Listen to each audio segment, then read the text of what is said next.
আসসালামু আলাইকুম ওয়া রাহমাতুল্লাহি ওয়া বারাকাতুহু। আমার মনে হয় এটা তো বেহেশতের বাগান, এটা স্বীকার করি তো আমরা। তো বেহেশতের বাগানে সাইডে ফাইডে দাঁড়ায় থাকলে কিন্তু বেহেশতের বাগানের সৌন্দর্য নষ্ট হয়ে যাবে। আমি অনুরোধ করবো বিনীত ভাবে যারা দাঁড়িয়ে আছেন একটু বসেন।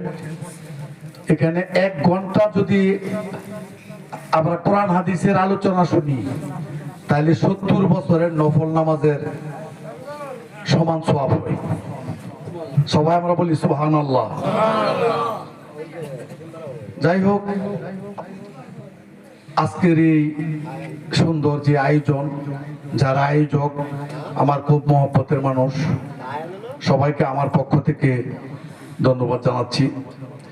আর বিশেষ করে আজকে যিনি প্রধান বক্তা আমার বামে আছেন, আমার বিশ্বাস আজকে আপনারা যারা শ্রোতা হিসাবে বসছেন, আমার মনে হয় আমাদের যে বক্তা, এই বক্তার কাছ থেকে আমরা সুন্দর কথা শুনবো। কি বলেন? এটা কিন্তু হাদিসের কথা।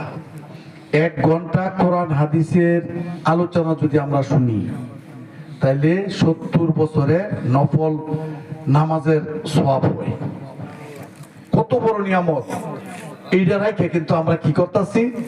মোবাইলে ফেসবুক দেখতেছি, বন্ধু বান্ধব নিয়ে তর্ক করতেছি, বাজে কথা বলতেছি, সময় কিন্তু চলে যাইতেছে আমাদের। এটা কিন্তু আমাদের কোনো খেয়ালই নেই। আছে খেয়াল?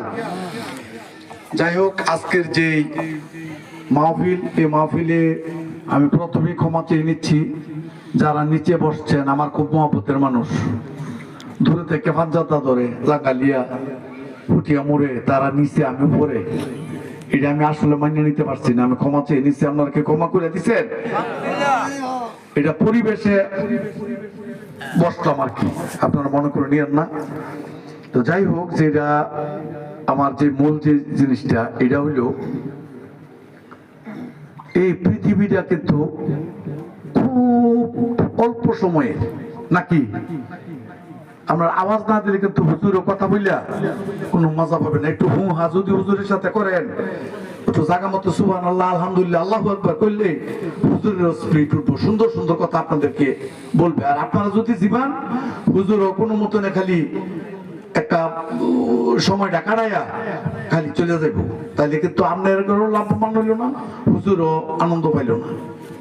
আমি অনুরোধ করবো খুব গুরুত্ব সহকারে এই মূল্যবান ওয়াজ আপনারা